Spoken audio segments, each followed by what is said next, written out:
Hi everyone, welcome. I'm Jackie from Jackie's Craft Table, and I'd like to welcome you into my crafty space for a minute before we get started with this video. First of all, I wanted to wish you all a very happy 2025, and I have a lot of fun plans for my YouTube channel this year, but we're going to start off with some club kits from Spellbinders. They're January 2025 club kits. So I'm going to change the camera in just a minute so you can see my hands and the club kits sitting on my desk here. Every year, Spellbinders asks their influencers, designers, what clubs they want to work with for the new year.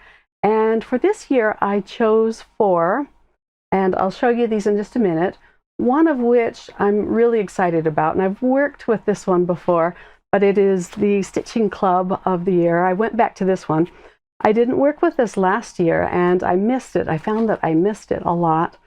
So I'm excited to be working with this once again. And then I have 3 others I'll show you. But I just wanted to pop in front of the camera and say hi. I have a lot of fun things planned for my channel, and I hope that you all have a wonderful year full of fun crafting and beautiful creations. So there are 11 club kits in all, not including the deluxe caboodle kit where you get all of them, as well as an extra little goodie in the box.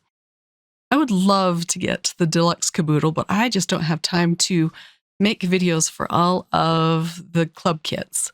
So I always get this one. This is the clear stamp and die of the month. Oftentimes you'll get images to color in. However, this month you get a lot of sentiments and the coordinating dies. And I love a great sentiment. Oh, and that club was called Nature's Dance. Next up is the stitching die of the month. This kit is called Stitched Ladybug. And the piece that really caught my eye was this oval piece. With it, you can create some really great panels for your cards. And of course, it has this cute ladybug that you stitch up and 4 different sentiments that you can die cut. Next is the stencil of the month. I think this is a really great value. I've said this before, but it is so much fun to use this, and you get to use your pretty inks with them. So I picked this one up again this year. This one has 5 stencils to it. It creates a beautiful oval border around your panel. And then last, I got the large die of the month. I missed this one too. I really love their large die, as well as just the regular die of the month club kits. This one comes with some gorgeous florals. Spellbinders creates the most gorgeous floral dies, in my opinion. So I'm going to start out with the stencil of the month.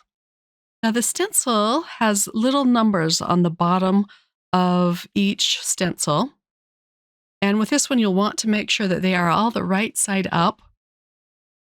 I'm using a piece of Barely Peach cardstock. I want this to be a really warm toned card. And I'll start with stencil number 1. Sometimes you have to hold the stencils up to the light to see the number. I'll tape this in place. I'll use some watermelon ink from Simon Says Stamp.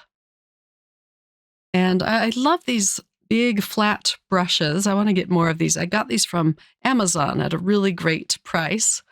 I want to get one for each color family.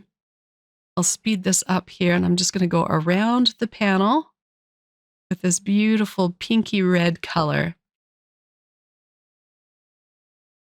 And it goes over the light orange cardstock really well. Let me pull off stencil number 1. And it doesn't look like much now. Just wait until I show you stencil number 2. I have some cherry red ink for this one. And I'm putting it down as dark as I can. And with this stencil, you can really see the flowers coming together. Isn't that pretty? Now for stencil number 3, I pulled out a grapefruit orange. The sticky mat I'm using is just a generic sticky mat from Amazon as well. My next color is Peony. This provides just kind of a deep purple color for the centers of these flowers. And then last, I'm going to use some green for the leaves. I'm pushing down kind of hard with the brush so that I can get some nice dark leaves around these flowers. And then that is the last stencil. And that's all it takes to create a gorgeous border around your panel. Look how warm and pretty that is. I'm pulling in some of the dies from the large die of the month club, create some more florals for this card. And I'm using another piece of the Barely Peach cardstock and adding the same colors that I used with the stencil. And then I'm going to die cut these out. I'm using the same cardstock, of course, so that the flowers that I'm going to die cut will have the same tone as the flowers on my panel. I'll add orange for my last color.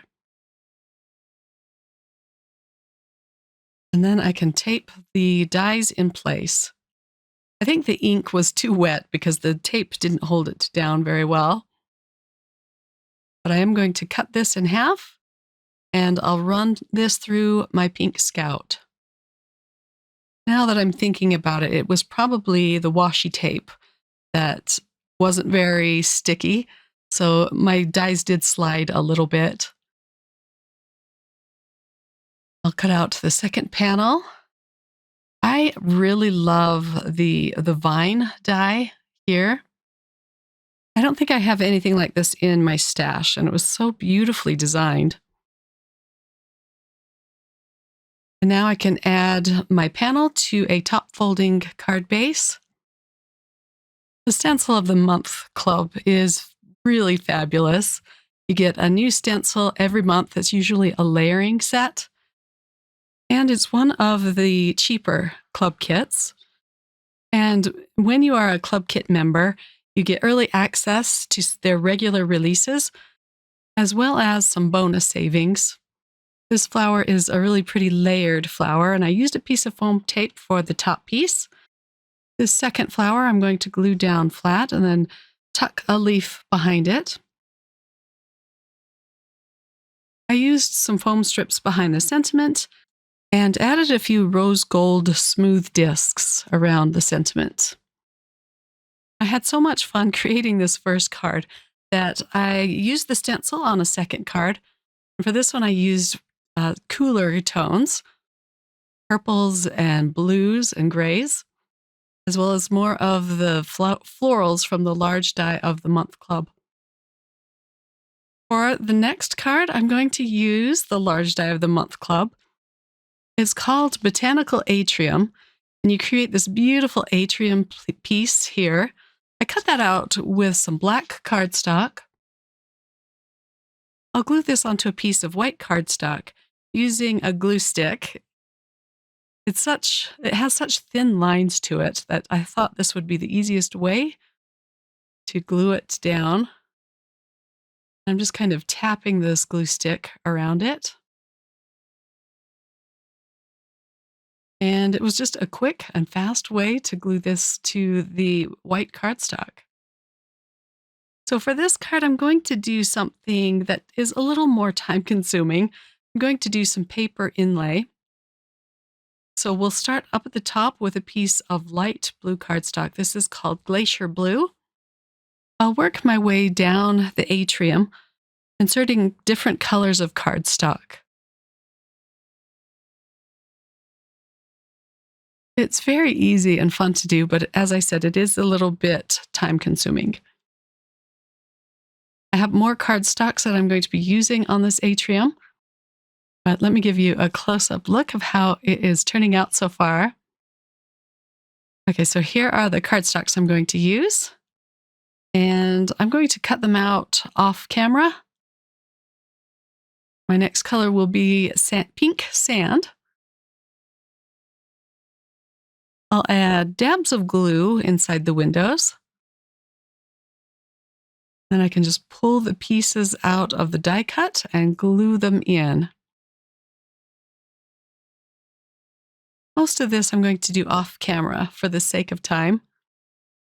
Here's what it looks like so far, and my last 4 pieces will go into, I don't know if this is the door of the atrium. I just needed a little more pink there. Now let me give you a close-up look. Isn't this gorgeous?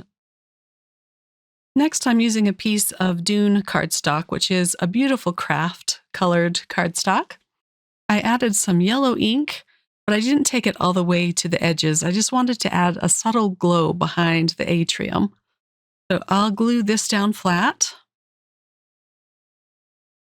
And then I'm going to add some florals on top of the atrium. I know they're supposed to go behind the black bars of the atrium, but it was so pretty, I didn't want to cover up much of this.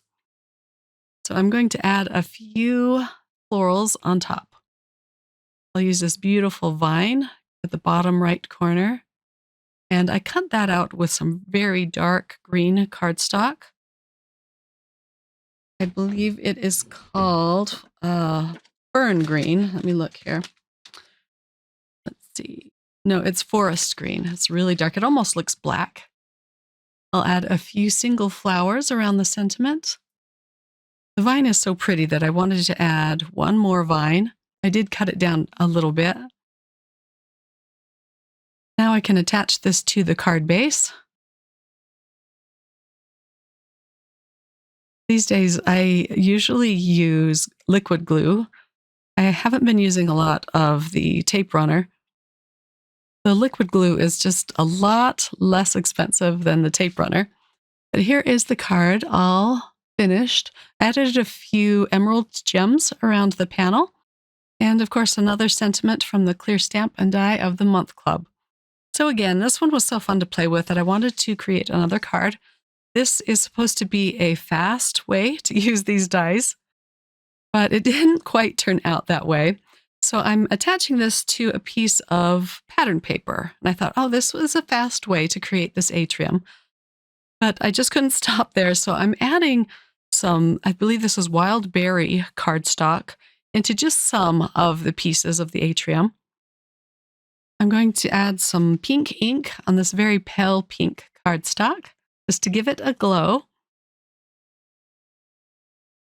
And then I'm going to pop up the atrium this time with some foam strips. This did go a lot faster than the first one. But you could, of course, just leave it plain with the pattern paper. I'm stamping out one of the sentiments from the Clear Stamp and Die Club. This one, of course, just says smile. It cuts out beautifully with the coordinating die. And then I'm going to glue this down flat at the bottom left side of the card. I'll add a light pink flower to the right of this.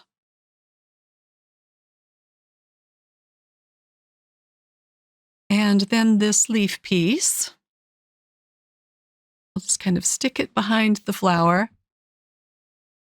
This piece of pattern paper came from a 6x6-inch pad from the Not Too Shabby shop, and I didn't want to waste it, so I'm going to put a little piece inside the card. I'll have links to everything that I'm using today listed in the description box below this video. And then I love these clear dimensional dots from Spellbinders. They look like water droplets. So I added 3 of those around the panel. And here is a close-up look at the finished card.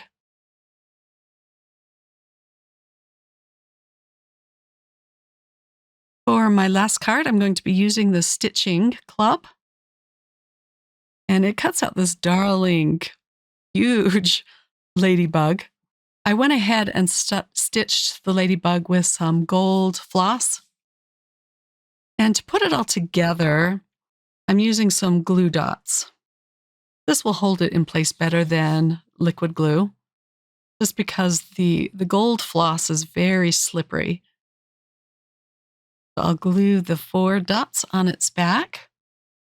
I just kind of pick it up with the dot and then stick it onto the ladybug. And then here is my last one. Creating a card with the stitching dies will take more time, I guess, depending on how complicated your design is. But like I said, I really missed this club. It's so much fun to sit and stitch these. This panel I actually brought to my couch in my family room and stitched this while my kids and my husband were putting a puzzle together. I didn't use the exterior and the interior die to cut out this panel. I just want it to go directly onto this 5.5 by 4.25 inch panel. However, if your plates are as old as my die cutting plates, make sure you put a piece of computer paper over it to protect the front of your panel, or else you'll get all of the lines and creases from your die cutting plates pressed into the front of your panel. So this is actually my second attempt at cutting this out. I like to tape my floss onto the back of my panel. And then I'm going to do a back stitching all around this first oval. So I'm starting with kind of a dark pinkish red that will match my ladybug. I'll do a few stitches on camera. For the next oval, I'm going to use some very light pink embroidery floss. And then for the oval on the inside, I'm going to use the gold embroidery floss. And I'll finish that up on camera. The cardstock I used is a heavyweight cardstock. It's 130 pound. And I'm trying to be very careful not to bend it or dog ear the corners. And here is my last few stitches with the gold embroidery floss. And then I can just tape down my floss on the back of the panel. And I'll snip off the leftover floss. Because this panel is very stark white, I decided to come in with some watermelon ink and just go into the corner and into the center of the oval with it. I'll just kind of crawl up the side of the card like the ladybug. I'll use a foam strip behind the sentiment. And this is going to go at the top of the card. I die cut some flowers using the floral dies from this set. And I'm just going to put these around the sentiment. I still haven't attached the ladybug, and I'll do this with more liquid glue. I added a few gold smooth discs around the sentiments and the flowers, and here is a close-up look at the last card. The January club kits are amazing, and every month they come up with something really special and unique. I'll put the links to all of January's club kits in the description box below if you want to check them out. Thanks for watching, and again, Happy New Year! I'll be back again very soon with another video. Take care, my crafty friends. Bye!